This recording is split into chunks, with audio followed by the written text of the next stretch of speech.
Sometimes the wilderness brings you exactly what you need, even when you don't know you need it. For Elias Cade, a man who'd spent 50 years running from his past in Montana's remote mountains, that gift came in the form of a giant mountain lion that should have killed him but didn't. Deep in the Bitterroot Wilderness, where most folks fear to tread, Elias was tracking elk when he came face to face with this magnificent beast. The lion was massive, bigger than any he'd seen in 5 decades of mountain living. But instead of attacking, something remarkable happened. The great cat simply watched him, then began to follow.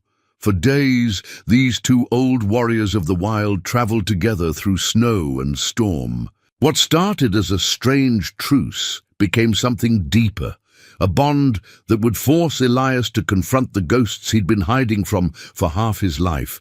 But why didn't this powerful predator attack when it had every opportunity? Before we jump back in, tell us where you're tuning in from, and if this story touches you, make sure you're subscribed, because tomorrow I've saved something extra special for you.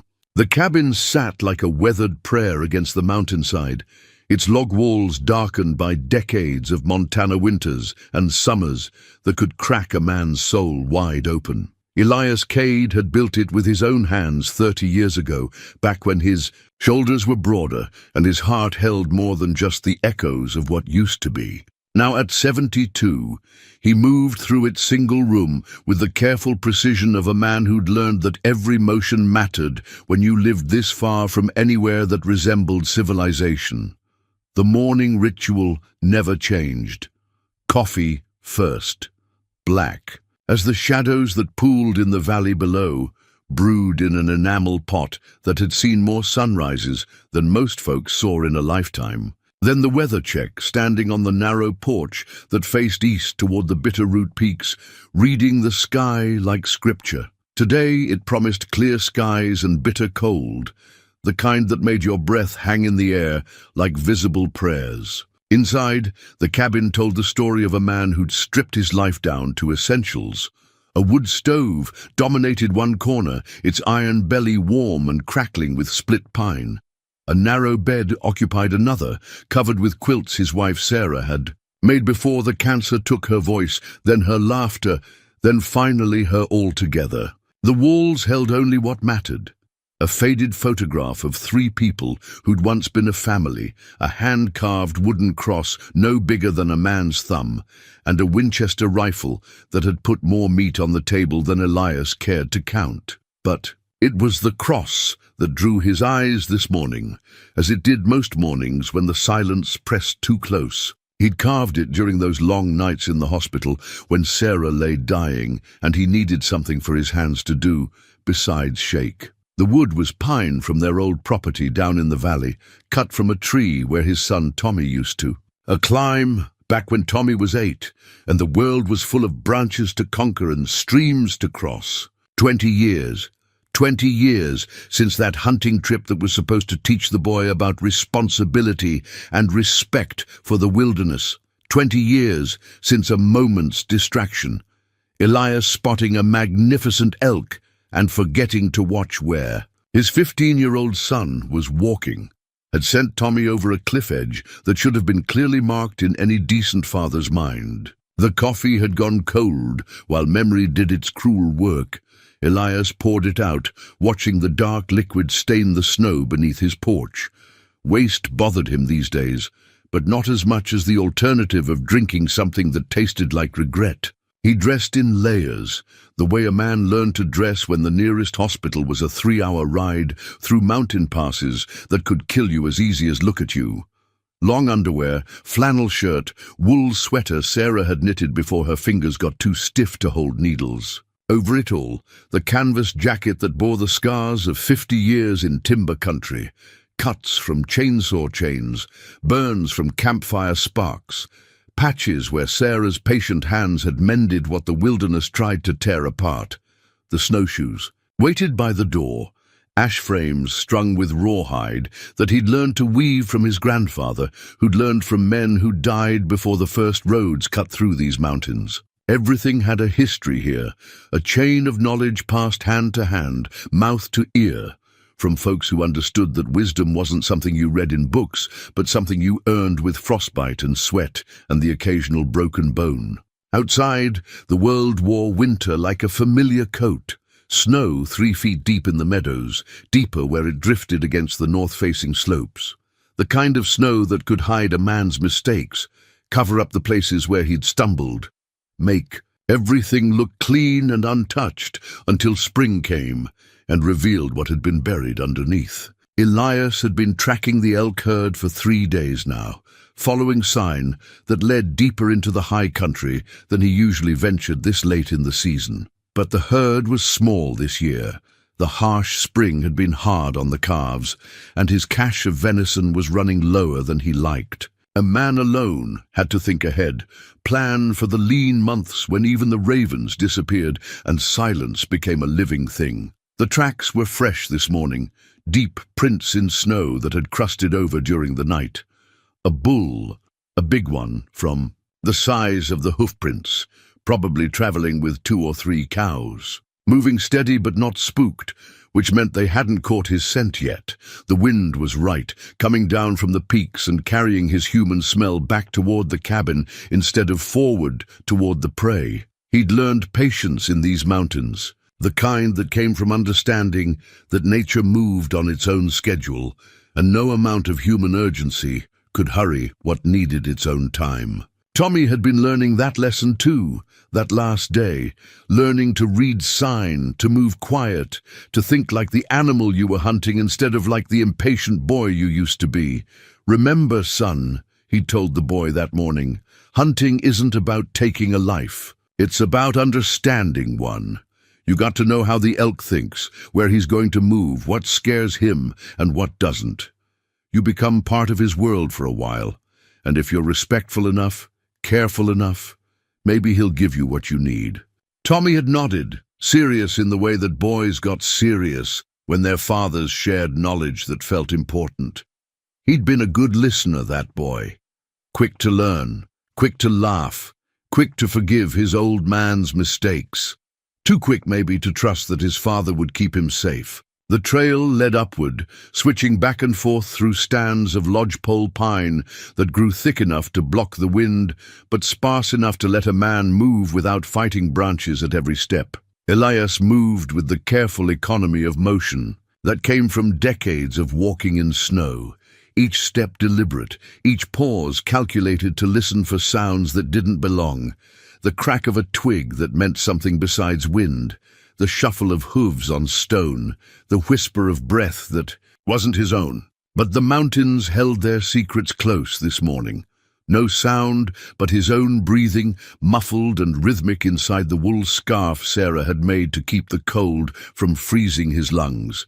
No movement but his own shadow, growing shorter as the sun climbed toward its brief winter zenith. 2 hours up the trail, he found where the elk had stopped to browse on the bitter bark of mountain ash, stripping it with their teeth in the methodical way that hungry animals worked. The sign was good, fresh, recent, maybe an hour ahead of him at most. He could smell them now, that wild musk that spoke of creatures who'd never known a fence or a barn or the sound of human voices calling them to feed. The country was opening up ahead, the thick timber giving way to a series of natural meadows, connected by game trails that had been worn into the mountainside by generations of hooves. Dangerous country for a hunter, too open, too easy for quarry to spot movement and disappear into the maze of ravines and rockfall that scarred the upper slopes. But it was beautiful country too, the kind that made a man understand why he'd chosen this life of solitude over the alternative of town living and neighbors who thought they knew how to fix what was broken inside him. Here the brokenness didn't matter so much. Here a man could carry his grief like a familiar pack, heavy but balanced, something he'd learned to live with instead of something he needed to cure. The elk sign led toward a saddle between 2 peaks, where Elias had hunted before, years ago, when Tommy was small and Sarah would pack lunches for their day trips into the high country. Family trips, back when family meant something more than photographs and memories and a wooden cross carved during hospital vigils. He was thinking about those days, letting his mind wander in the way that old men's minds wandered when the body was doing work it had done 10,000 times before, when he stepped around a massive Douglas fir and came face to face with something that stopped his heart mid-beat. The mountain lion was enormous, easily twice the size of any cat he'd encountered in 5 decades of wilderness living. It crouched maybe 30 yards away, powerful haunches bunched with muscle, tail switching with predatory focus. But it wasn't looking at the elk sign that had brought Elias here. It was looking directly at him. Their eyes met across the snow-covered meadow, amber meeting blue, wild meeting weathered. And in that instant, Elias felt something shift in the fundamental order of things. His hand didn't move toward the rifle slung across his shoulder. His feet didn't take the careful backward steps that experience said they should take.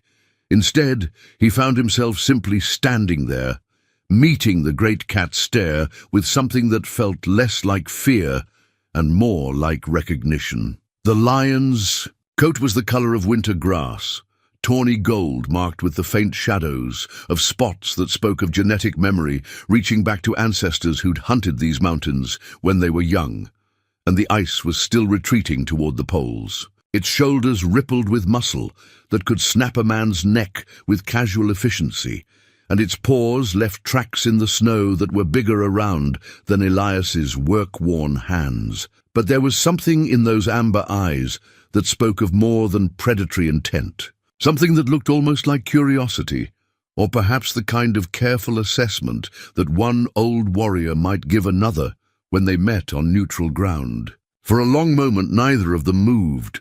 The wind stirred the pine boughs overhead, setting loose a small cascade of snow that fell between them like a curtain briefly drawn and then swept aside. Somewhere in the distance, a raven called, its voice harsh and questioning in the thin mountain air.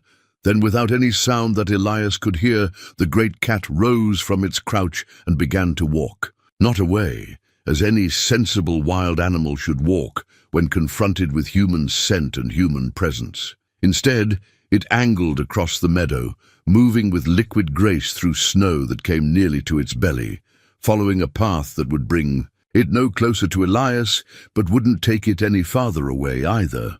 Elias found himself moving too, not in pursuit, but in a kind of parallel course that seemed to suggest they were both traveling toward the same general destination without either one committing to the idea of traveling together. It was the strangest hunting experience of his life, and he'd had some strange ones over the years. The elk sign led deeper into the high country, and both man and lion followed it, maintaining their careful distance, neither acknowledging the other's presence, yet neither able to ignore it completely.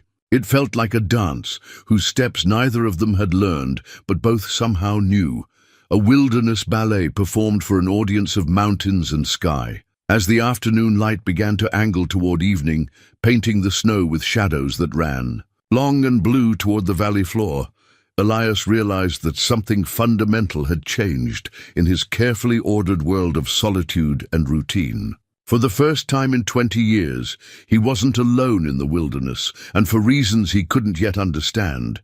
That didn't scare him nearly as much as it should have. The sound reached him before the sight did, a low, sustained growl that spoke of pain rather than threat, the kind of sound that made something deep in Elias's chest tighten with unwanted recognition.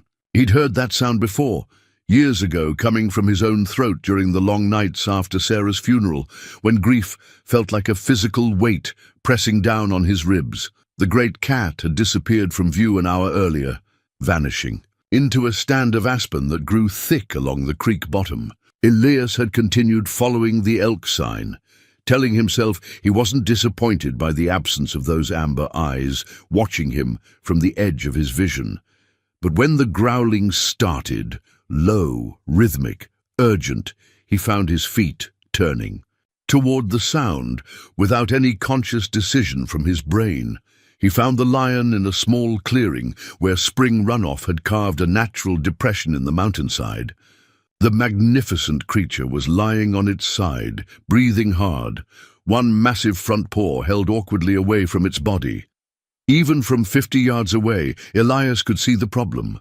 The cruel steel teeth of a leg-hold trap, rusted but still functional, clamped tight around the cat's left front leg, just above the paw.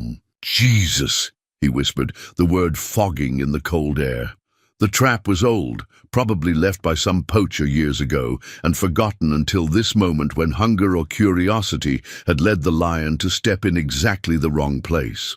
The chain that should have anchored it to a tree had broken, allowing the cat to travel but not escape, dragging the weight of old iron and older cruelty wherever it went. The lion's head lifted as Elias approached, those amber eyes fixing on him with an intensity that should have sent him backing away. Instead, he found himself moving closer, speaking in the low, steady voice he'd once used to calm spooked horses and frightened children. "Easy now, big fellow. I know it hurts. I know you don't understand why it hurts, but I'm going to try to help if you'll let me."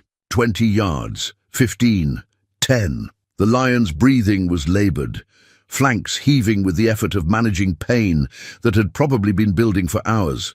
Up close, Elias could see that the trap had bitten deep, cutting through fur and hide too, the muscle beneath. The paw was swollen, the toes spread wide in a way that suggested bones might be cracked or worse. He knelt in the snow, moving slowly enough to give the great cat time to object, if objection was what it had in mind. But the lion simply watched him, head raised, ears forward, as if it was trying to solve a puzzle that had no precedent in its wild experience. "I had a son once," Elias said, not sure why he was talking, but unable to stop the words from coming. "Tommy. He got himself caught in something too, only it wasn't a trap made of steel. It was a trap made of my own carelessness, my own moment of looking away when I should have been paying attention. The trap mechanism was simpler than some he'd seen, more brutal than others. Two heavy jaws held closed by a spring system that would require precise pressure in exactly the right spots to release. The kind of thing that would take two hands and considerable strength, even when you weren't trying to perform the operation on a predator that could remove your head with one swipe of its free paw. "The thing about traps," Elias continued, reaching slowly into his jacket pocket for the leather work gloves that might provide some small protection against teeth and claws, "is that they don't care about intention. They don't care if you meant to step there or not. They just hold on until someone comes along who knows how to let them go." The lion made no sound as Elias positioned himself near the trap, but its breathing had changed, becoming deeper, more controlled, almost as if it was preparing for something it understood would be necessary but unpleasant. In his jacket pocket beneath the gloves, Elias's fingers found the familiar shape of Tommy's old hunting knife. He'd carried it for 20 years without ever consciously deciding to carry it, the way a man carries keys or coins or other small reminders of a life that used to make sense. The bone handle was worn smooth by a boy's eager hands, and the blade still held the edge that Tommy had been so proud to maintain. "You were always better with the knife than I was," Elias whispered, though whether he was talking to his dead son or the injured lion he couldn't have said. "Steady hands, patient. Remember how you'd skin a rabbit so careful, making sure not to waste any of the meat? 'Every part serves a purpose, Dad,' you used to say. 'Even the bones could make soup.'" The memory hit him harder than the mountain wind, more painful than the arthritis in his joints or the loneliness that had been his closest companion for 2 decades. Tommy, at 13, working over a freshly killed grouse with the concentration of a surgeon, determined to prove he was old enough to handle the responsibilities that came with taking a life to sustain your own. "I should have been watching you instead of watching that elk," Elias said. And this time he was definitely talking to Tommy, the words finally finding their way out of the place where he'd kept them buried. "Should have known that cliff edge was too close. Should have made sure you stayed back where it was safe. But I got distracted by the size of that buck. Started thinking about the winter meat it would provide, and I forgot the most important job I had. The trap was going to require both hands and all of his strength.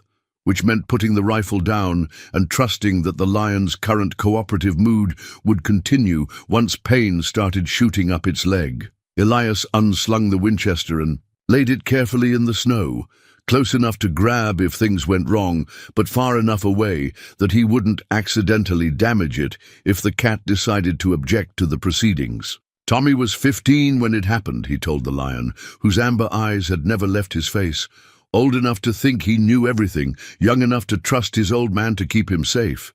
We were tracking an elk, biggest one either of us had ever seen, and when it finally showed itself, I got so focused on making the shot that I didn't notice Tommy had moved up to get a better view. The first touch of his hands on the trap mechanism made the lion's entire body go rigid, but it didn't pull away. Instead, it seemed to brace itself, the same way Tommy used to brace himself when Sarah cleaned a cut or splinter from his hands. The glyph wasn't marked on any of the maps, Elias continued, working his fingers into position on the trap's release mechanisms. Just a natural drop-off where the mountain had sheared away during some long-ago earthquake, maybe 40 feet down, to a pile of rocks that had been waiting there for 10,000 years, waiting for someone to make a mistake. The trap springs were stiff with rust and age, requiring more pressure than his 72-year-old hands wanted to provide. But pain was just pain, and pain was something Elias had learned to work through over the years. He pressed harder, feeling the mechanism start to give, while the lion watched with an intensity that felt almost human. "I made the shot," he said, grunting with effort as the springs began to compress. "Clean kill, right through the heart. I was so proud of that shot, so focused on where the elk had fallen, that I didn't hear Tommy call out until it was too late. By the time I turned around, he was already falling." The trap opened with a metallic click that seemed to echo off the surrounding mountains. The lion pulled its injured paw free immediately, but instead of fleeing or attacking, it simply lay there, looking at Elias with something that might have been gratitude, or might have been the kind of recognition that passes between creatures who've both known unexpected kindness in cruel circumstances. "I climbed down to him as fast as I could," Elias said, settling back on his heels and pulling off the leather gloves that were now stained with blood that wasn't his own. "But there's no climbing fast enough to outrun a 40-foot fall onto granite." He was still alive when I reached him, still conscious. He looked up at me and said, "I'm sorry, Dad. I know you told me to stay back." The lion was testing its injured leg now, putting weight on it carefully, flexing the toes that had been trapped and compressed. The paw was damaged, but functional, swollen but not broken, painful but not crippling. It would heal, given time and care and the remarkable resilience that wild things possessed when they weren't giving up hope. "And those were the last words he ever said to me," Elias finished, his voice barely audible above the wind in the pines.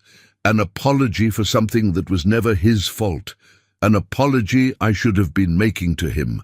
Storm clouds were building over the western peaks, dark and heavy with the promise of snow that could make travel dangerous for man and beast alike. The temperature was dropping as the short winter day began its slide toward evening, and the injured lion would need shelter and rest if it was going to survive the night. But as Elias gathered his rifle and prepared to head back toward his cabin, the great cat made no move to disappear into the timber. Instead, it rose to its feet with careful dignity, favoring the injured paw but mobile enough to travel, and began to follow the same trail that Elias was taking back down the mountain. Behind them, the abandoned trap lay open in the snow like a steel mouth that had finally learned to let go of what it had been holding too tightly for too long. The cave had been carved from the mountainside by centuries of wind and water, a natural shelter deep enough to block the worst of winters. Fury, but shallow enough that a man wouldn't feel buried alive when the storms came calling. Elias had discovered it 15 years ago during a hunting trip that had gone longer than planned, and he'd marked its location in the leather-bound journal he kept religiously, noting its position relative to landmarks that wouldn't change with the seasons. Now, As the first fat flakes of snow began to fall from clouds that had turned the color of old pewter, he was grateful for that long-ago notation. The storm building over the western peaks looked like the kind that could kill a man caught in the open, and the injured lion limping behind him would need more than pine boughs and wishful thinking to survive the night. "Come on, big fellow," he called over his shoulder, though he kept his voice low enough not to carry beyond the cat's acute hearing. "There's shelter ahead, if we can make it before this weather turns serious." The lion had been following him for 2 hours now, maintaining a respectful distance, but showing no inclination to disappear back into the timber. Its injured paw left tracks in the snow that spoke of pain carefully managed, each step deliberate and measured.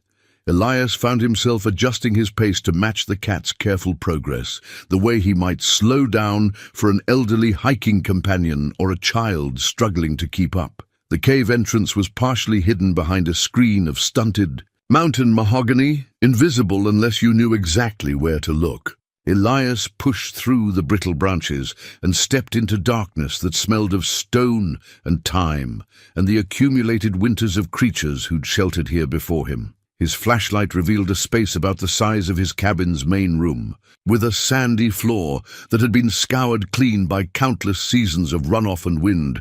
Behind him, he could hear the lion's breathing, labored but steady. The great cat had stopped just outside the cave entrance, amber eyes reflecting his flashlight beam as it studied this new environment with the careful attention that wild things brought to unfamiliar places. "It's all right," Elias said, backing deeper into the cave to give the lion room to enter if it chose to.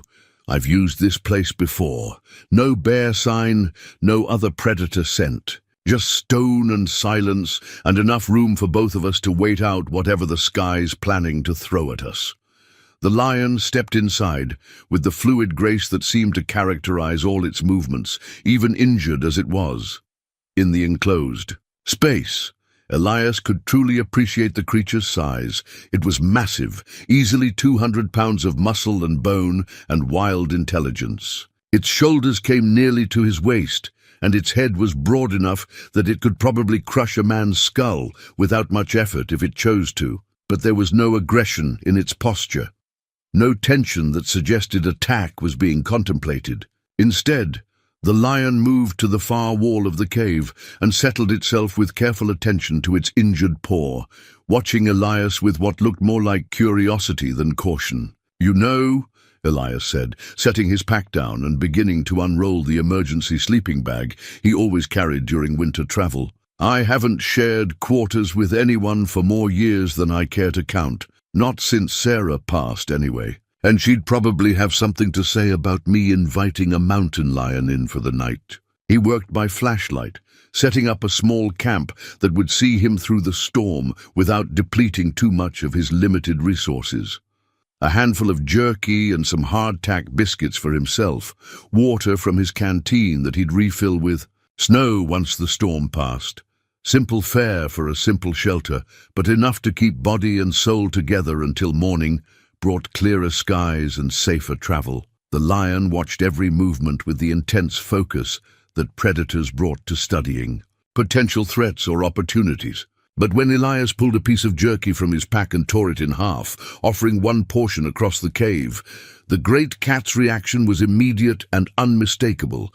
It rose, crossed the stone floor with barely a sound despite its size, and delicately accepted the offered meat from Elias's fingers. "Well, I'll be damned," Elias whispered, feeling the careful pressure of teeth that could have taken his hand off, but instead treated his skin like it was made of the finest glass. "You've got manners, don't you? Someone taught you to take food. Gentle. Or maybe you just figured out that courtesy gets you further than violence in most situations." Outside, the wind had begun to howl with the particular fury that mountain storms brought when they meant business. Snow was falling harder now, visible in the cone of his flashlight beam as it swept past the cave entrance in horizontal sheets that spoke of a night when travel would be impossible and exposure would be fatal. "Looks like we're stuck with each." "Other until this blows through," Elias said, settling back against the cave wall with his sleeping bag pulled around his shoulders. "Might as well get acquainted properly. I already told you about Tommy, about how I failed him when he needed me most, but there's more to the story than just one moment of inattention." The lion had returned to its spot against the far wall, but its eyes remained fixed on Elias, with an attention that felt almost human in its intensity. In the enclosed space, with storm winds providing a soundtrack that ranged from whisper to roar, depending on the gusts, it was easy to imagine that the great cat was actually listening, actually processing the words that an old man needed to speak to someone, even if that someone happened to be a predator who probably understood none of them. "Tommy was born curious," Elias continued, surprised by how good it felt to say his son's name aloud in the presence of another living creature. "Always asking questions, always wanting to know how things worked and why they worked that way. Sarah used to say he got that from me, but I think she was being kind. The boy had a mind that moved faster than mine ever did, even when I was young and thought I knew everything worth knowing." He pulled his journal from his jacket pocket, the leather cover worn smooth by decades of handling. Sarah had given it to him for his 40th birthday, back when 40 seemed old, and the idea of 70 was too distant to contemplate. Now it held 20 years of weather observations, wildlife sightings, and thoughts that a man living alone needed to write down before they disappeared into the silence that surrounded him. "I started keeping this journal the year Tommy was born," he said, holding it up so the lion could see, though he wasn't sure why that seemed important. "Figured I should document things for him, leave him some record of what his old man observed about the natural world. Wanted him to have something to read when he got older, something that would help him understand the country he was growing up in." The storm outside was reaching full fury now, wind driving snow through the cave entrance in swirls that melted before they could reach the back wall where man and lion waited for nature to exhaust its rage. The temperature was dropping steadily, turning their breath to visible clouds that dissipated in the beam of the flashlight. "I taught him to read tracks when he was 8, Elias said, opening the journal to pages that were filled with his careful handwriting, notes about weather, patterns and animal behavior, and the changing seasons that marked the passage of years in the wilderness. Started with the easy ones, deer, elk, bear, then moved on to the harder ones, fox, lynx, weasel. He had a good eye for it, better than mine in some ways. Could tell you not just what had passed, but when, and whether it was hurried or relaxed, hunting or being hunted. The lion's breathing had grown deeper, more regular, but its eyes remained open and alert. Elias found himself thinking about the times Tommy had fallen asleep during their camping trips, the way the boy would fight to stay awake long enough, to hear one more story, see one more shooting star, share one more moment of the closeness that came from being alone together in the wild places where the rest of the world felt very far away. "I never wrote down the most important lessons," Elias admitted, closing the journal and holding it against his chest like a talisman. "Never wrote down how to keep your boys safe when the excitement of the hunt makes you forget that some edges are sharper than they look, that some steps lead to places you can't come back from.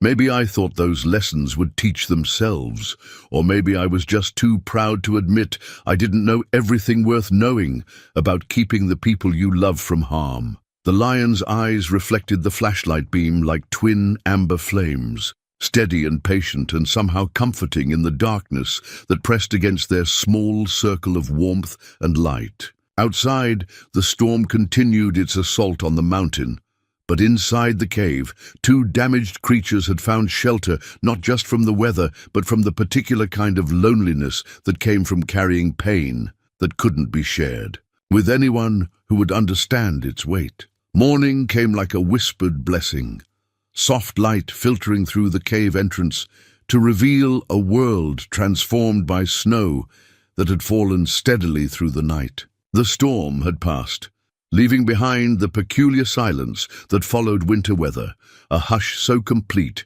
it seemed to muffle even thoughts. Elias woke to find the great cat still watching him from across the cave, amber eyes alert and patient, as if it had been waiting for him to rejoin the waking world. "Well, good morning to you too," he said, his voice rough from sleep and the dry mountain air. "Looks like we both made it through the night in one piece." The lion rose and stretched, a fluid motion that spoke of wild grace, even with its injured paw held carefully off the ground. In the morning light, Elias could see that the swelling had gone down somewhat, though the cat still favored the leg as it moved toward the cave entrance to study the changed landscape. Outside, the world wore 4 inches of fresh powder over the existing snowpack, and the air held that crystalline quality that came after winter storms, when every breath felt clean enough to cut glass. The kind of morning that made a man grateful to be alive, even if being alive sometimes carried more weight than seemed reasonable. "You know what?" Elias said, rolling up his sleeping bag with movements that had become automatic over decades of wilderness travel. "I think I'm going to call you Ghost. Not because you're dead, but because you move so quiet and you showed up when I wasn't expecting company. That seem all right with you?" The lion, Ghost, turned its massive head to regard him with what might have been approval, or might have been the kind of polite tolerance that wild things showed to humans who talked too much. Either way, the name felt right, settled into place with the kind of certainty that came from decisions that didn't need second-guessing. They emerged from the cave into air so cold it made Elias's lungs ache. But the sun was brilliant against fresh snow, and the sky was that particular shade of blue that only appeared after winter storms had scrubbed the atmosphere clean. Ghost tested its injured paw against the snow, putting weight on it gradually, seeming to assess how much the night's rest had helped the healing process. "Feels better, does it?" Elias asked, shouldering his pack and checking the rifle to make sure no snow had gotten into the action during the night. "Good. We've got some traveling to do if we want to make it back to my place before the next weather system moves through." The descent from the high country took them through terrain that Elias knew as well as the lines on his own hands. Game trails that had been worn into the mountainside by generations of hooves, creek crossings where the water ran dark and swift under shells of ice, meadows where the snow lay unbroken except for the tracks of small creatures going about their business of staying alive through another winter. Ghost followed at a distance that seemed to have been calculated with mathematical precision, close enough to keep Elias in sight, far enough away to maintain the dignity that wild things carried. Like an invisible cloak, the great cat moved with surprising stealth for something its size, placing each paw with the kind of deliberation that left barely a whisper of sound in its wake. By mid-morning, they were walking through a stand of aspen that Elias remembered from family camping trips 25 years ago. The trees were older now, thicker, their white bark marked with the black scars that came from surviving decades of weather and wildlife. But the shape of the grove was the same, the way the morning light slanted through the bare branches created the same patterns he remembered from when Tommy was 7 and the world was full of adventures waiting to be discovered.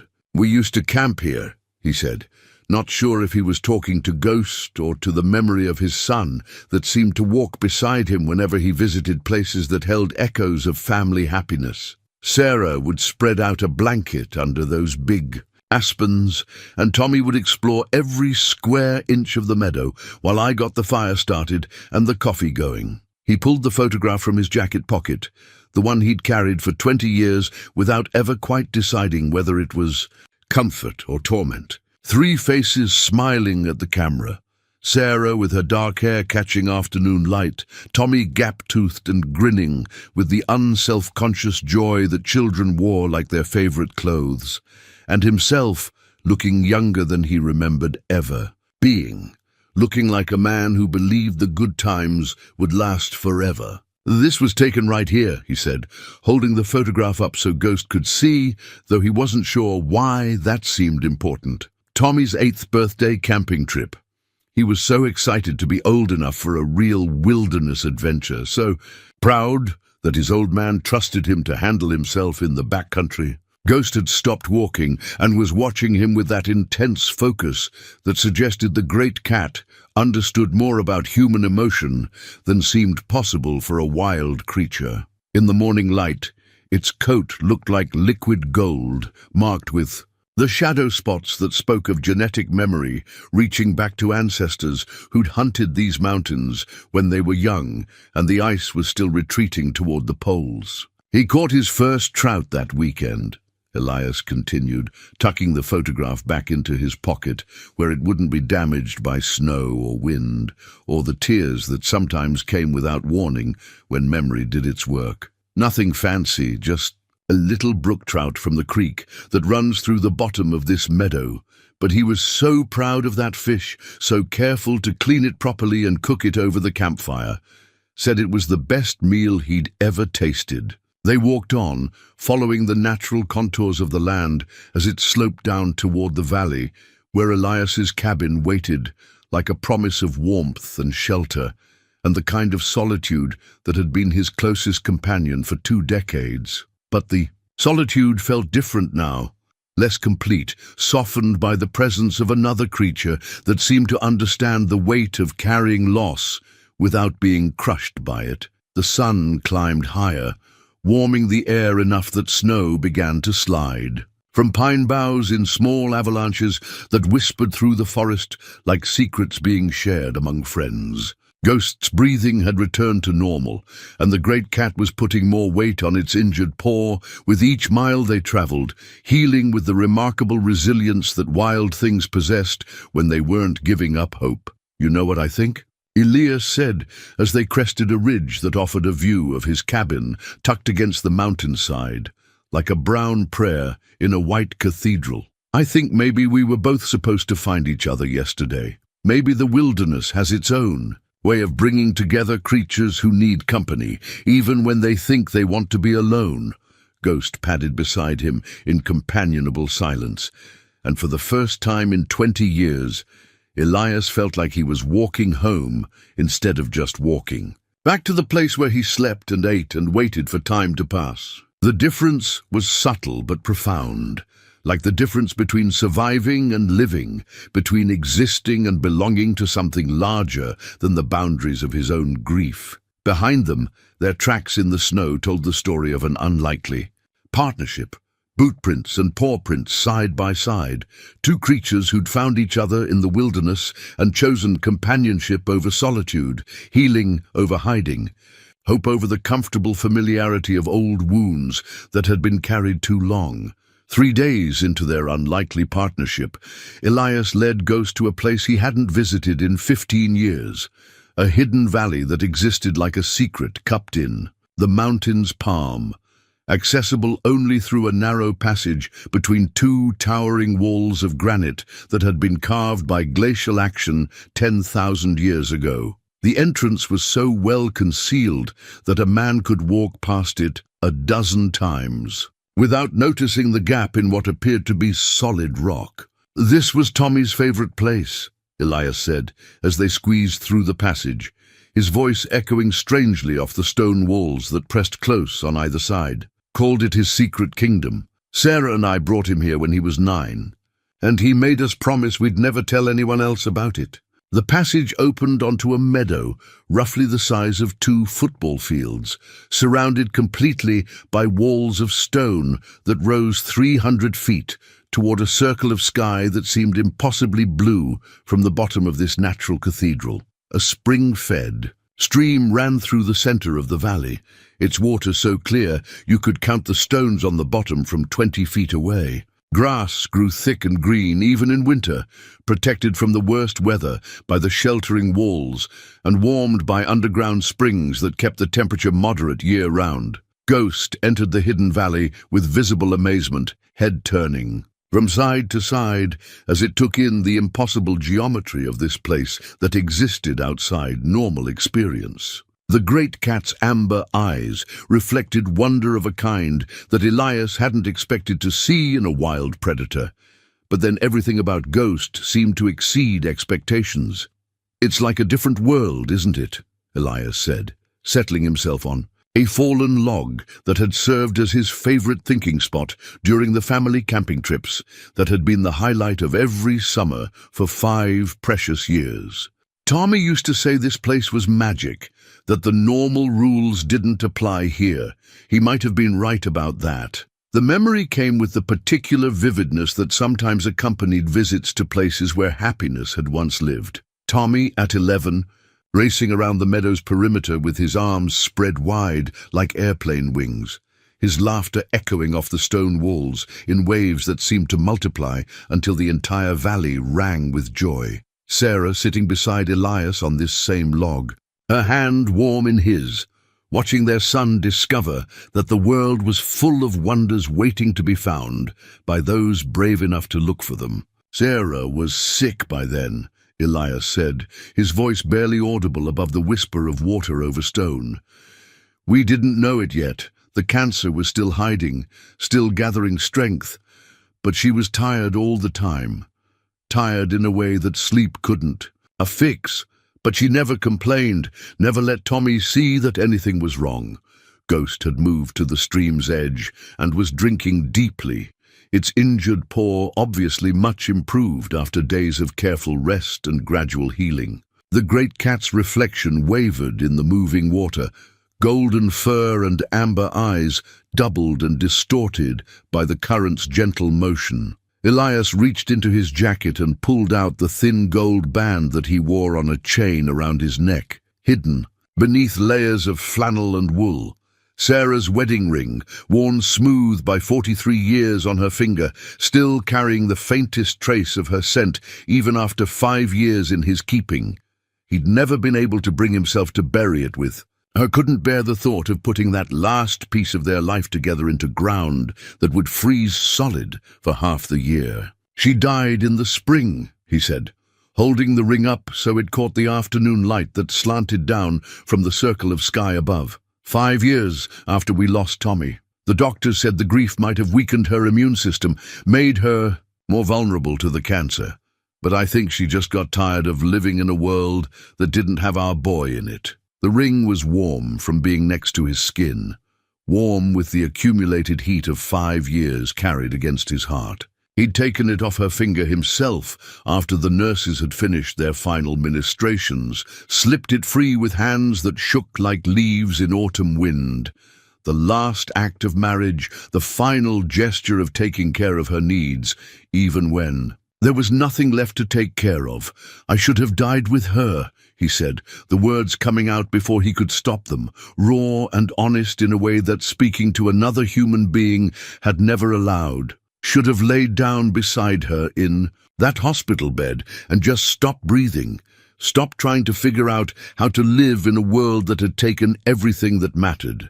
Ghost looked up from the stream, water droplets falling from its muzzle like tiny diamonds in the filtered light. The great cat's eyes held something that looked like understanding, or perhaps recognition of a pain that transcended the boundaries. Between species, in the wild, loss was a common experience. Mates killed by predators, cubs taken by disease or accident, territories lost to stronger competitors. But the capacity to grieve, to carry loss like a physical weight for years beyond the original wound, that might be uniquely human, or perhaps not.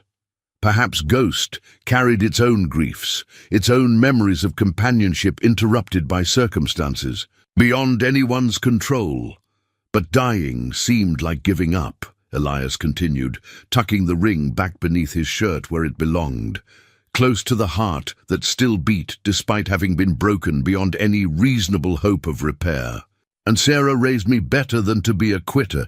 She used to say that as long as you're breathing, you've got work left to do in the world."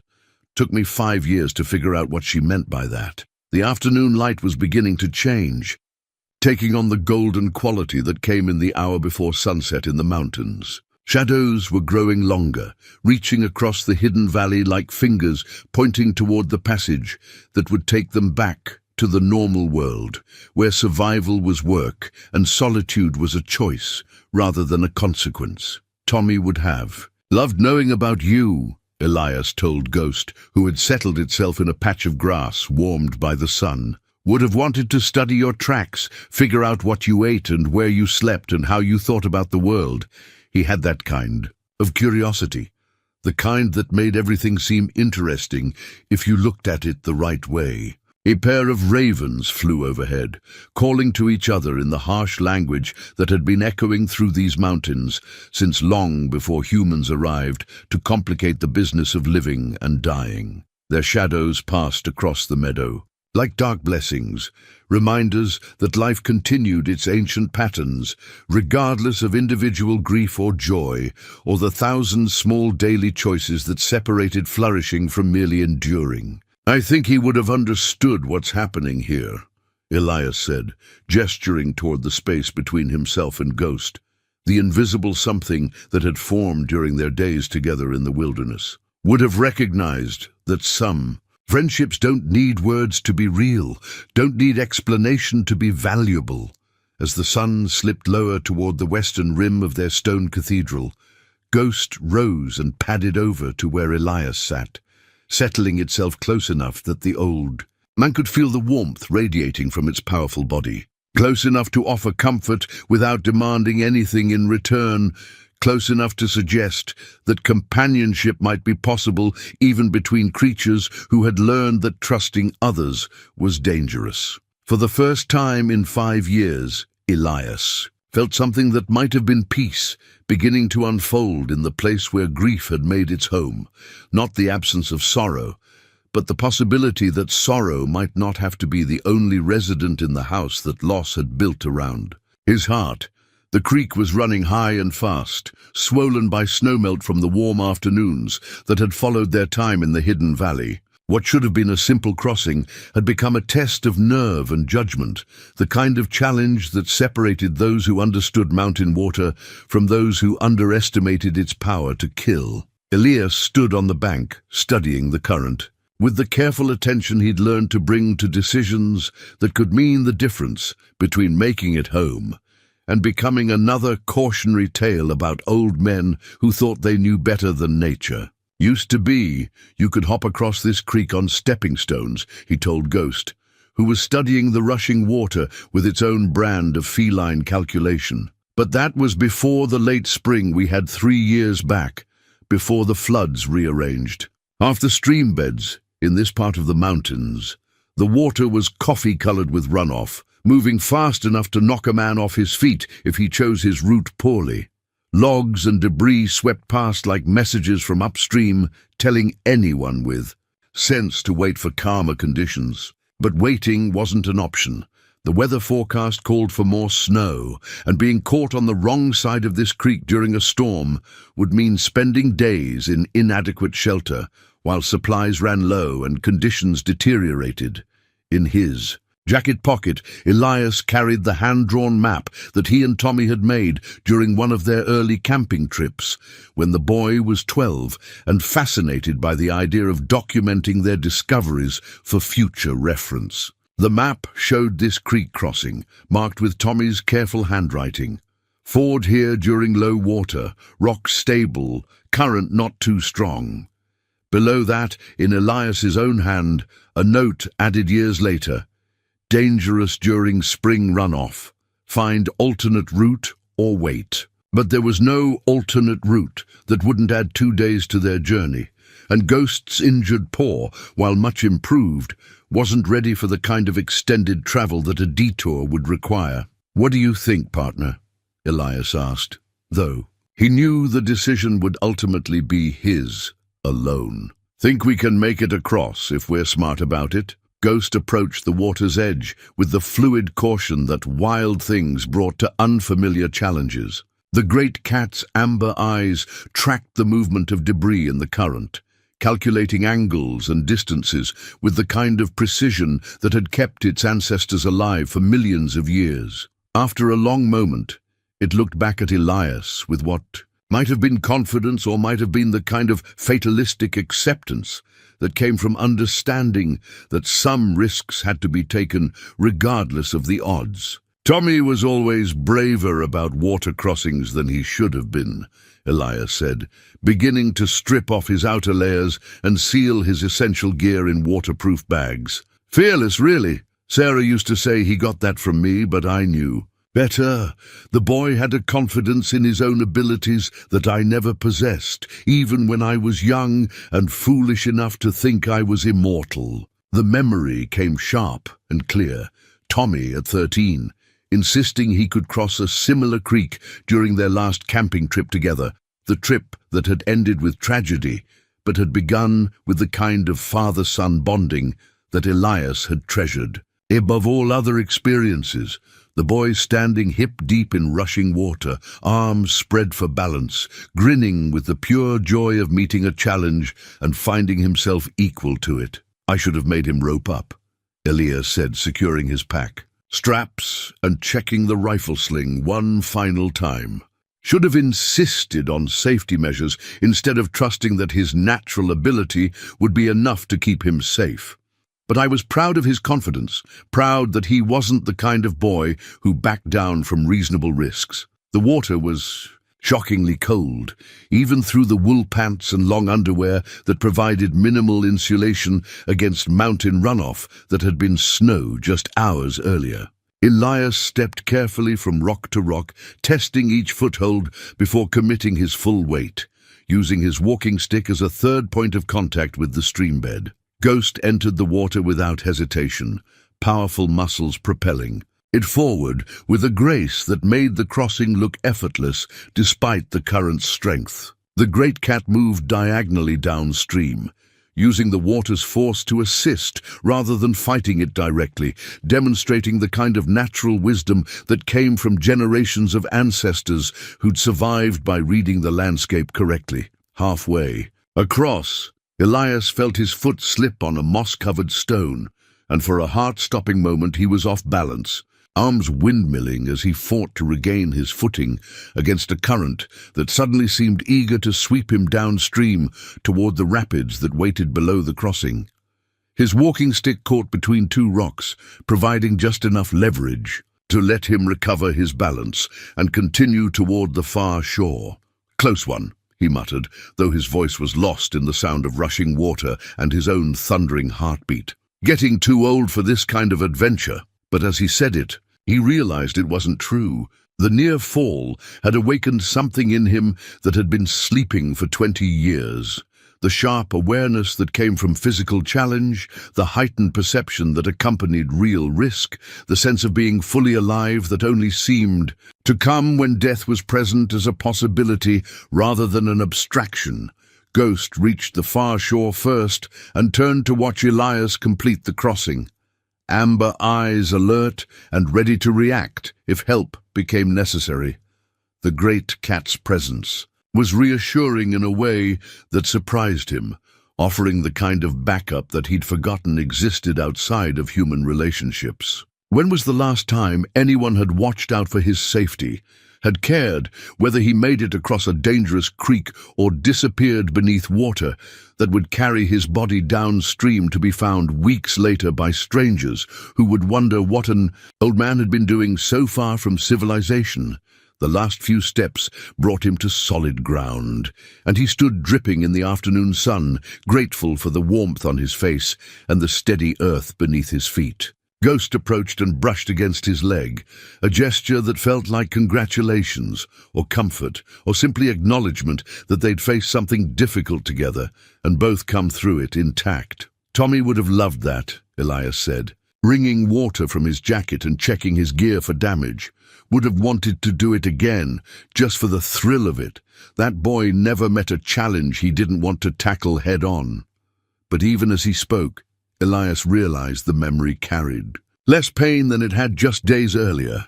The sharp edges of grief had been worn smooth by something. Maybe time, maybe the presence of another creature who seemed to understand loss without needing explanation. Maybe simply the accumulated effect of speaking Tommy's name aloud to someone who listened without judgment or advice. They climbed away from the creek through forest that smelled of pine sap and rich earth and the green promise of spring that was still weeks away, but already stirring in the roots and branches that had survived another winter. Ghost moved with increasing confidence, its injured paw obviously much improved, and Elias found himself matching the great cat's rhythm, falling into a companionable pace that spoke of partnership rather than mere proximity. Behind them, the creek continued its urgent journey toward the valley, carrying snowmelt and debris and the memory of two unlikely companions who'd trusted each other enough to face the crossing together, who'd found in that shared risk a deepening of whatever it was that had brought them together in the wilderness, where loneliness was supposed to be the natural state of things. Elias discovered the collar by accident, his fingers finding the unexpected band of weathered leather and metal while grooming the mats from Ghost's thick winter coat. The great cat had been allowing these sessions of careful brushing and detangling, seeming to understand that the attention was meant as care rather than dominance. But when Elias's hand encountered the foreign object hidden beneath the dense fur at the base of Ghost's neck, both man and lion froze. "What's this now?" Elias murmured, working his fingers carefully around the collar's circumference. It was old, the leather cracked and stained by years of weather, but the metal components were still intact. A small plastic box was attached to one side, about the size of a matchbook, with what looked like solar panels on its surface and a tiny antenna that had been bent but not broken. Ghost tolerated the examination with patient dignity, though Elias could feel the tension in the great cat's muscles, the readiness to flee or fight if this unexpected development proved threatening. But after a few moments, when it became clear that the human's intentions remained benevolent, Ghost relaxed and allowed Elias to work the collar free from where it had been partially grown over by fur and scar tissue. "GPS tracking collar," Elias said, turning the device over in his hands. "University research project, from the look of it. But this thing's been on you for a long time, hasn't it? Long enough that you nearly grew around it." The collar bore a small metal plate with engraved text that was still legible despite years of wear. "Montana State University Wildlife Research. Project Cougar 2018. If found, contact Dr. Sarah Martinez, Dept of Ecology." Below that, a phone number that Elias knew he would never call, and a serial number that meant nothing to him but probably represented years of data about Ghost's movements and behavior. 2018, Elias said, doing the math in his head. "That's 7 years ago. You've been carrying this thing around for 7 years, haven't you? 7 years of being tracked and monitored and treated like a research subject instead of a living creature, with your own desires and instincts." The implications hit him like a physical blow. Ghost wasn't just any mountain lion. He was an escaped research animal, a creature who'd been captured as a young cat, fitted with tracking equipment and studied by scientists who saw him as data rather than as an individual with his own history and motivations. The unusual size, the lack of normal predator wariness around humans, the intelligence that seemed almost human, all of it made sense now. Elias set the collar aside and looked into Ghost's amber eyes, seeing the great cat with new understanding. "They took you from your territory, didn't they? Captured you when you were young, probably told themselves they were doing important research that would help your species. But what they really did was turn you into a laboratory subject who happened to live in the wild." Memory flooded back. News reports from years ago about a university research project studying mountain lion behavior in the northern Rockies. Controversy about the ethics of capturing and collaring wild animals. Protests from environmental groups who argued that the research was more intrusive than informative. He'd paid little attention at the time, wrapped up as he was in his own grief and the daily challenge of surviving his isolation. But now the details came back with uncomfortable clarity. The research had involved capturing young mountain lions, fitting them with sophisticated tracking collars and monitoring their movements for years to understand territory patterns, hunting behavior, and social interactions. Several animals had been involved, including one exceptionally large male that had escaped from the research facility before the tracking phase could begin. That was you, wasn't it? Elias said, running his hand along Ghost's powerful flank. You broke free before they could complete their study, disappeared into the wilderness where they couldn't follow. But you were still carrying their equipment, still being monitored even though you thought you were free. The tracking device was more sophisticated than anything he'd seen before, clearly designed to collect and transmit detailed information about the animal's location, activity levels, and probably biometric data like heart rate and body temperature. The solar panels meant it could operate indefinitely, recharging itself from ambient light while sending regular data transmissions to researchers who saw Ghost not as an individual, but as a valuable source of scientific information. No wonder you're different from other mountain lions, Elias said, his voice heavy with a new understanding of the parallels between them. You're not truly wild, and you're not truly domesticated. You're something in between.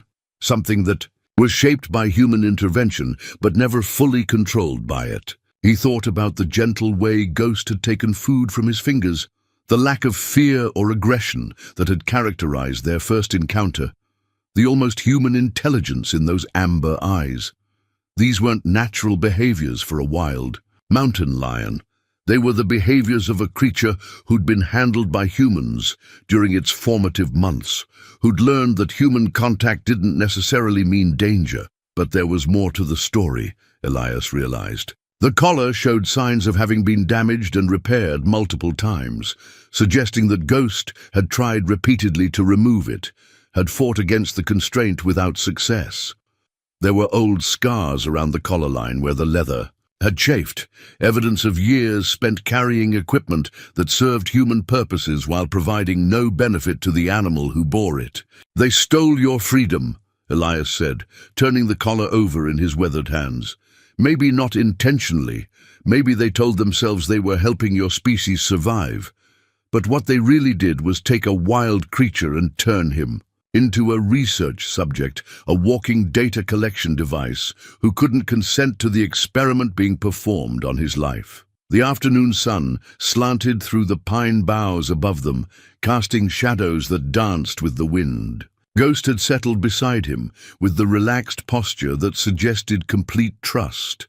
Amber eyes half closed, in the kind of contentment that came from being in the presence of someone who meant no harm. But now Elias understood the deeper significance of that trust. It represented Ghost's choice to form a connection, despite having been betrayed by humans before. You know what the saddest part is? Elias continued, his voice barely audible above the wind in the trees. I bet they lost track of you years ago. Bet this collar stopped transmitting data when you disappeared into the deep wilderness where cell towers can't reach, and satellite coverage is spotty. They probably wrote you off as a loss, moved on to other research subjects, forgot all about the individual animal they tagged and numbered and reduced to data points.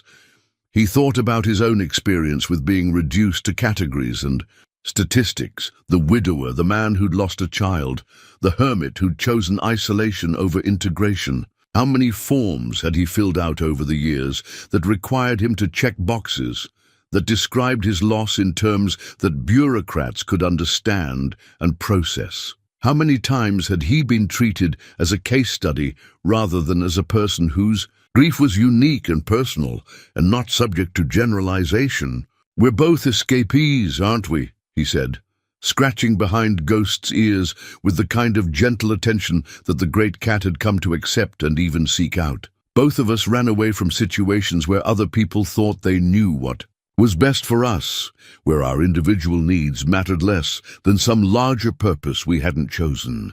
The collar felt heavier than its actual weight, burdened with implications about freedom and captivity, about the difference between studying something and understanding it, about the ways that well-intentioned people could inflict harm by treating living creatures as objects of research rather than as individuals with their own inherent worth. I'm going to take this off you, Elias said, reaching for the multi-tool he always carried. Should have been removed years ago, should never have been put on you in the first place without your consent. But I can fix that much, at least. The Leather had been softened by years of weather and wear, and the buckle mechanism, while corroded, still functioned. Elias worked carefully, talking in soothing tones, while Ghost remained still and patient, perhaps understanding that something significant was happening, even if the full meaning remained beyond feline comprehension. When the collar finally came, "Free!" Ghost shook his massive head and rolled in the pine needles, rubbing the spot where the leather had rested for 7 long years. The action seemed celebratory, a physical expression of relief that transcended species boundaries and spoke to the universal desire to be free of constraints imposed by others. "There," Elias said, tossing the collar aside, where it landed with a small thud that seemed to echo with finality. "Now you're really free. Free to choose where you go and who you trust, and whether you want company or solitude. Free to be exactly what you are, instead of what someone else thinks you should be." As the sun began its descent toward the western peaks, painting the snow with shades of gold and pink that would fade with darkness, Elias realized that removing the collar had been as much about his own freedom as Ghost's. For 7 years, the great cat had carried the burden of unwanted monitoring, unwanted control, unwanted definition by others. For 20 years, Elias had carried the burden of unwanted guilt, unwanted isolation, unwanted definition as a man, who'd failed in the most important responsibility he'd ever been given. But maybe, just maybe, it was time for both of them to stop carrying burdens that had never been theirs to bear in the first place. The compass had stopped working 20 years ago on the day Tommy died, its needle frozen at northeast, no matter which direction Elias pointed it. He'd kept it anyway, carrying it in his jacket pocket like a talisman that had lost its magic but retained its meaning. Now, as he led Ghost through the increasingly familiar terrain toward a place he'd sworn never to visit again, the broken compass seemed to grow heavier with each step. "We're getting close now," he said, his voice tight with an emotion that felt too large for his chest to contain. "Another mile, maybe less. 20 years I've avoided this place, taken every possible detour to keep from having to see it again, but I think it's time." Ghost padded beside him with the silent grace that had earned the great cat his name, amber eyes alert to the tension that radiated from his human companion like heat from a forge. The animal seemed to sense they were approaching something significant, some destination that carried weight beyond simple geography. The terrain was achingly familiar, despite the passage of 2 decades. The same granite outcropping where they'd stopped to rest during that last hunting trip. The same stand of lodgepole pine where Tommy had found a shed elk antler and carried it proudly for half a mile before realizing it was too heavy to pack out. The same game trail that wound upward through forest that grew thinner as elevation increased, opening onto the series of ledges and meadows where elk liked to graze in the early morning hours. Tommy was so excited about this hunt, Elias said, his breath coming harder as they climbed toward the place where his world had broken apart. Talked about it for weeks beforehand, planned what we'd do with the meat, how he'd help me process it and package it for the freezer. He was 15 and ready to take on more responsibility, ready to be treated like the young man he was becoming, instead of the boy he'd been. In his jacket pocket beside the broken compass, Elias carried a small leather pouch that contained items he'd buried at the accident site 20 years ago, but had never been able to leave there permanently. Tommy's jackknife, the one with the bone handle that the boy had been so proud to receive for his 14th birthday. A photograph of the 3 of them, Elias, Sarah, Tommy, taken the previous Christmas when they were still a complete family and the future stretched ahead like an unmarked map full of possibilities, and a letter written in Tommy's careful handwriting that had been meant as a surprise for Father's Day but had been found in the boy's room after the funeral. "Dear Dad," it began, "I wanted to tell you how much I've learned from all our hunting trips together. You've taught me about more than just tracking and shooting. You've taught me about respect for nature and taking only what we need and being grateful for everything the wilderness gives us. I hope when I'm older I can be the kind of father to my kids that you've been to me." The letter was folded and refolded, soft as cloth from being handled by fingers that shook every time they touched it. Elias had read it so many times he could recite it from memory, but he still carried the physical pages because they bore his son's handwriting, loops and angles that had been shaped by a living hand that would never write another word. "I brought some of his things back here after the funeral," Elias told Ghost, who was listening with the focused attention that suggested he understood these words carried more weight than simple conversation. "Couldn't bear to keep them in the house where Sarah had to see them every day, couldn't bear to throw them away or give them to someone else. So I buried them here, thinking that would bring some kind of closure. But the burial had brought no peace, only a different kind of torment. The knowledge that pieces of Tommy's life were scattered in a place where his body wasn't, where the items that had mattered to him were slowly returning to earth while the questions that had killed him remained unanswered. Why hadn't Elias been paying closer attention? Why hadn't he anticipated the danger of the cliff edge that wasn't marked on any map? Why had he allowed his excitement over the elk to override his responsibility to keep his son safe? The final approach took them through a boulder field where the stones had been scattered by some ancient geological event, creating a maze of passages and dead ends that required careful navigation. Ghost moved through the rocks with feline grace, but Elias found himself struggling more than he should have, his boots slipping on surfaces made treacherous by patches of ice that had formed in the shadows where sunlight never reached. "This is where it gets dangerous," he said, pausing to catch his breath and check his footing before proceeding. "The rocks are unstable here, shifted by freeze-thaw cycles and the occasional earthquake.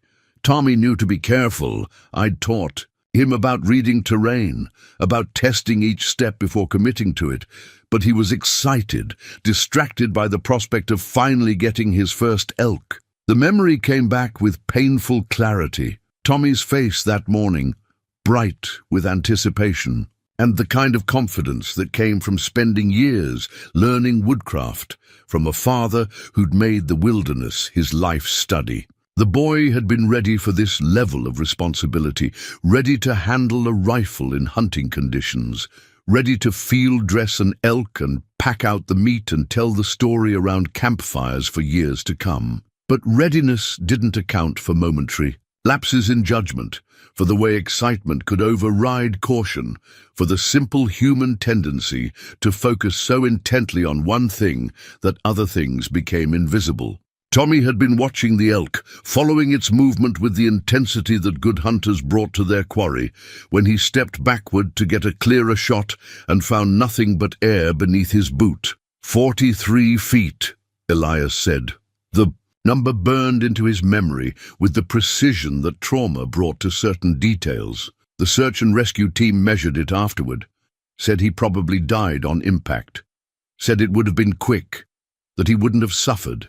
They meant it as comfort, but somehow that made it worse, knowing that all those years of teaching him to survive in the wilderness hadn't mattered, because 43 feet was too far to survive, no matter how prepared you were. The ledge where it had happened came into view as they crested a ridge that had been carved by wind and weather into something resembling a natural amphitheater. The granite shelf jutted out over a drop that looked even more precipitous than Elias remembered, falling away to a pile of broken stone that had been accumulating at the bottom for centuries. Above the ledge, a lightning-struck pine tree stood like a monument to the violence that nature could inflict without warning or malice, its trunk split and scarred, but still alive, still growing, despite the damage it had sustained. "That's the tree," Elias said, pointing to the lightning-scarred pine. "It was struck the same day Tommy died, during the storm that came through while I was waiting for the rescue team. Sarah said later it was a sign that the lightning marked the spot. So we'd never forget, but forgetting was never the problem. Remembering was what nearly killed me." Ghost approached the edge of the ledge with careful curiosity, amber eyes studying the drop that had claimed a young life 20 years earlier. The great cat seemed to understand they were in a place where tragedy lived, where the normal rules of safety and survival had failed someone who'd trusted those rules to keep him protected. Weather was building again over the western peaks, dark clouds that promised snow and wind, and the kind of conditions that could trap travelers in exposed places where exposure became a lethal adversary. The temperature was dropping as afternoon faded toward evening, and the smart thing would be to retreat to lower elevations where shelter was available and the margin for error was greater. But Elias had carried his burden to this place for a reason that went deeper than smart decisions. For 20 years, he'd avoided the spot where his son had died, telling himself he was protecting his own sanity by staying away from the geography of loss. But avoidance had become its own kind of prison, a cell built from unspoken words and unfinished business, and the terrible weight of guilt that grew heavier instead of lighter with the passage of time. "I need to tell him I'm sorry," Elias said, settling himself on a granite boulder that offered a view of the lightning-struck tree and the ledge beyond. "Need to say the words I should have said 20 years ago, before the guilt got so big it crowded out everything else. Maybe that sounds foolish to you, talking to someone who can't hear anymore, but I think maybe the hearing isn't the point." Ghost settled beside him with the patient dignity that had characterized their entire relationship, a wild creature choosing to offer comfort to a damaged human who'd never asked for comfort but desperately needed it. The great cat's presence was steadying, a reminder that healing could happen between creatures who understood loss without needing explanations or apologies or promises that the future would be different from the past. Above them, the storm clouds continued their inexorable approach, bringing with them the kind of weather that had turned this place into a killing ground 20 years ago. But this time, Elias wasn't running from the storm. This time he was prepared to face whatever the wilderness chose to throw at him, confident that he had a partner who understood the difference between surviving and living, between carrying guilt and carrying forward the memory of love that had been interrupted but not destroyed by tragedy. The storm struck with the sudden fury that only mountain weather could unleash, transforming the landscape from merely dangerous to actively lethal in the space of minutes. One moment Elias was sitting beside the lightning-struck pine, gathering courage to speak words that had been 20 years in the making, and the next he was fighting for survival against wind that howled like a living thing and snow that fell sideways in sheets thick enough to erase the world beyond arm's length. "Ghost!" he called, though his voice was instantly swallowed by the storm's roar. The great cat had been beside him moments earlier, but now Elias could see nothing but white chaos, hear nothing but the wind's relentless assault on the granite, ledges that had become a trap instead of a destination. Lightning split the sky with violence that made the air taste of metal and ozone, followed by thunder so close it seemed to originate inside his chest. The same lightning-struck pine that had marked Tommy's death 20 years ago groaned and swayed in the wind, its damaged trunk flexing dangerously as gusts tried to finish what electricity had started decades earlier. This was the same kind of storm, Elias realized with crystalline clarity, that came from facing mortal danger. The same sudden weather that had moved through on the day Tommy died, turning what should have been a celebration of successful hunting into a nightmare of rescue. Attempts and ultimately futile helicopter flights to trauma centers that couldn't repair what 43 feet of granite had broken. "He should have seen it coming," he said to the wind, words that applied both to the current storm and to the tragedy that had shaped the last 20 years of his life. "Should have read the signs, should have gotten us both to safety before the weather turned." But shouldering responsibility for things beyond human control had been his pattern for 2 decades, and the storm didn't care about his self-recrimination. The wind cared only about testing his ability to survive in conditions that could kill exposed humans in minutes, and the snow cared only about obscuring landmarks until even familiar terrain became a maze with no exit. Ghost materialized from the white chaos. Like an answer to prayers Elias hadn't known he was praying. The great cat's golden form, barely visible but unmistakably present as he pressed close against Elias's side. The animal's fur was already thick with snow, but his amber eyes held the kind of calm determination that suggested panic was a luxury wild things couldn't afford when survival was at stake. "Good boy," Elias said, his voice barely audible above the storm's fury. "Stay close. We're going to get through this together, just like Tommy and I should have gotten through that day if I'd been paying better attention." The cliff edge that had claimed his son was somewhere nearby, but in the whiteout conditions it had become invisible, unmarked, as dangerous as it had been 20 years ago when excitement over elk hunting had made a careful boy careless for one fatal moment. The irony wasn't lost on Elias. He'd finally returned to face his demons, only to find himself trapped in the same conditions that had created those demons in the first place. Lightning struck again, close enough that the thunder was instantaneous, and the flash revealed the landscape in stark black and white detail for a fraction of a second. In that brief illumination, Elias saw the ledge where Tommy had fallen, saw the pine tree that had been split by electricity on the day rescue became recovery, saw the rocky ground that offered no shelter and precious few handholds for a man trying not to repeat his son's mistake. 20 years I've been afraid of this place," he told Ghost, who was pressed against his leg like a warm anchor in the chaos of wind and snow. 20 years of avoiding it because I thought facing it would break something inside me that was already cracked beyond repair. But maybe breaking is what needs to happen before healing can start." The wind was trying to push them toward the cliff edge, and Elias found himself fighting against gusts that felt strong enough to lift a man off his feet and hurl him into the same abyss that had swallowed his son. But this time he wasn't alone, wasn't carrying the double burden of his own survival and responsibility for someone else's safety. This time he had Ghost beside him, a creature who understood survival in ways that transcended human anxiety about mortality. Another lightning strike illuminated the pine tree, and in its harsh light Elias could see something carved into the bark that he'd forgotten was there.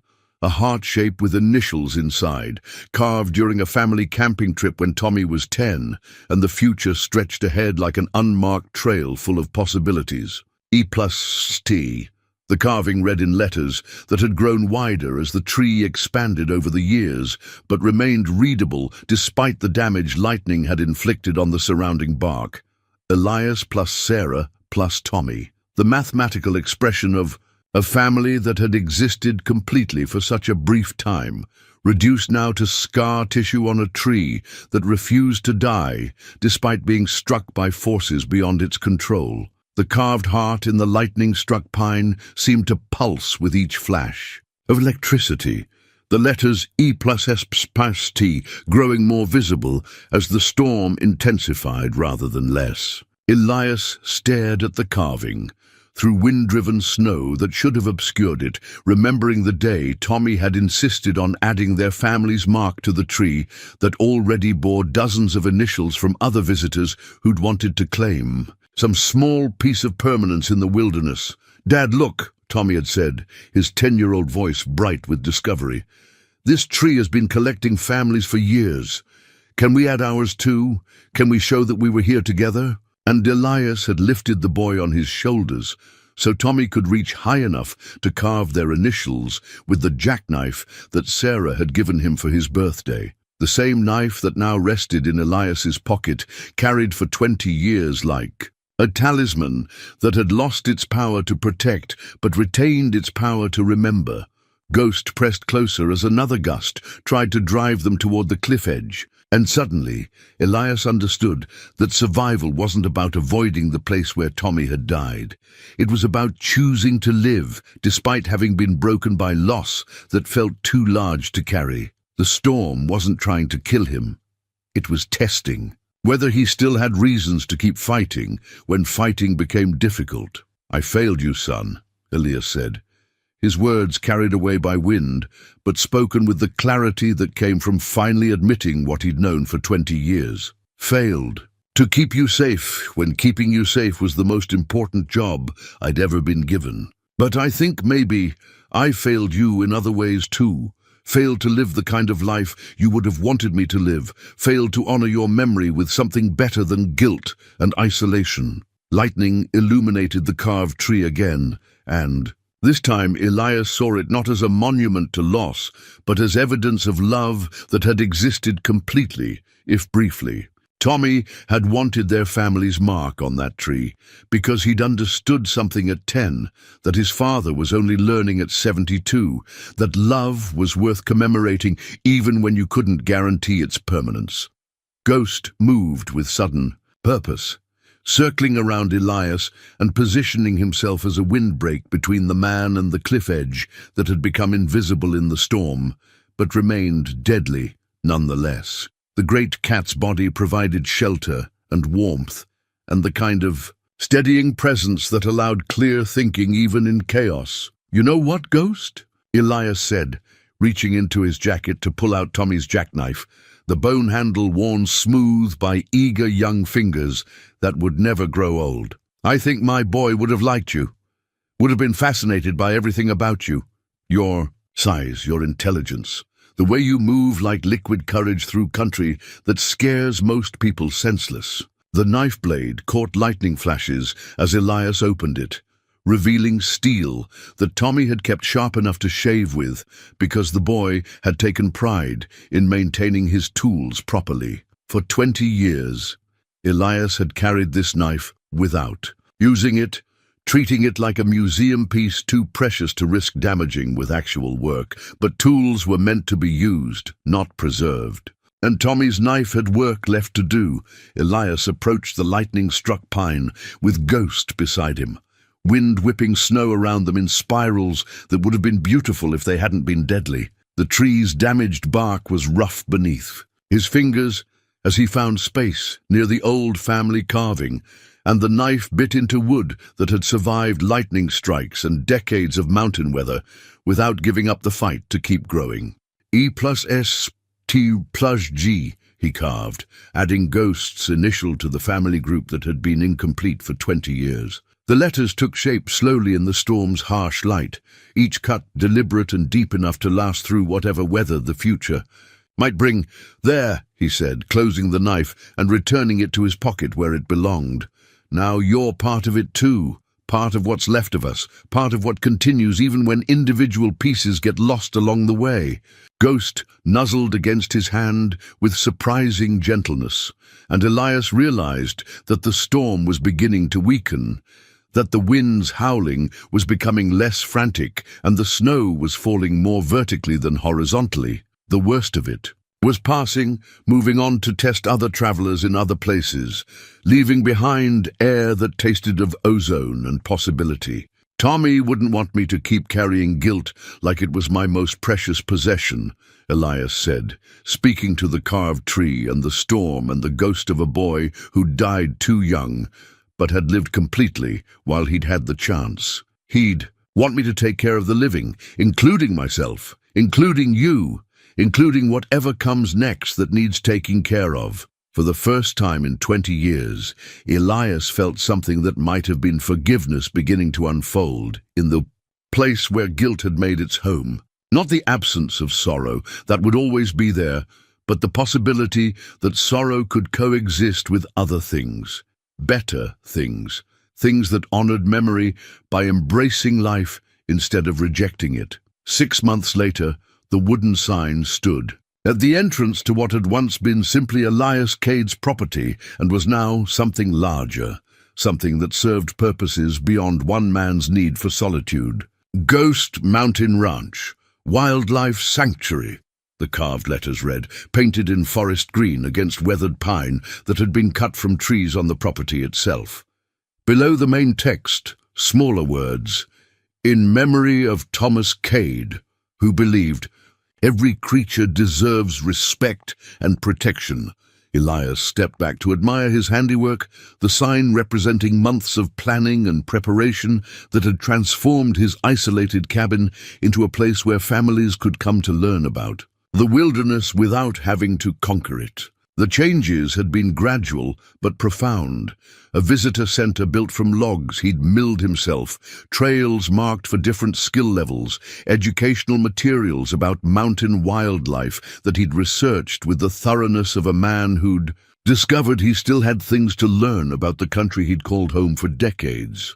Ghost appeared at the edge of the clearing, as if summoned by thoughts of him, moving with the silent grace that had earned his name, but now carrying himself with a confidence that spoke of healing completed rather than healing attempted. The great cat's injured paw had healed completely, leaving only the faintest of scars to mark where steel trap teeth had once threatened to cripple him permanently. "There you are, partner," Elias said, though he wasn't surprised by Ghost's appearance. The mountain lion had developed a habit of showing up whenever visitors were expected, as if he understood that his presence was part of what made the sanctuary special. "Got a family coming this afternoon, parents and 2 kids who want to learn about tracking. Thought you might want to make one of your famous appearances." The relationship between man and lion had evolved into something that defied easy categorization. Ghost remained fundamentally wild, coming and going as his instincts dictated, disappearing for days at a time to hunt and patrol territory that extended far beyond the sanctuary's boundaries. But he always returned, drawn by bonds that transcended the simple exchange of food and shelter that characterized most human-animal relationships. More remarkable still was what had happened 3 months ago, when Ghost had appeared at the edge of the meadow, accompanied by a female mountain lion, whose coat was lighter than his, but whose amber eyes held the same intelligence. She'd maintained her distance, watching the sanctuary's activities with the wariness that truly wild animals brought to human presence.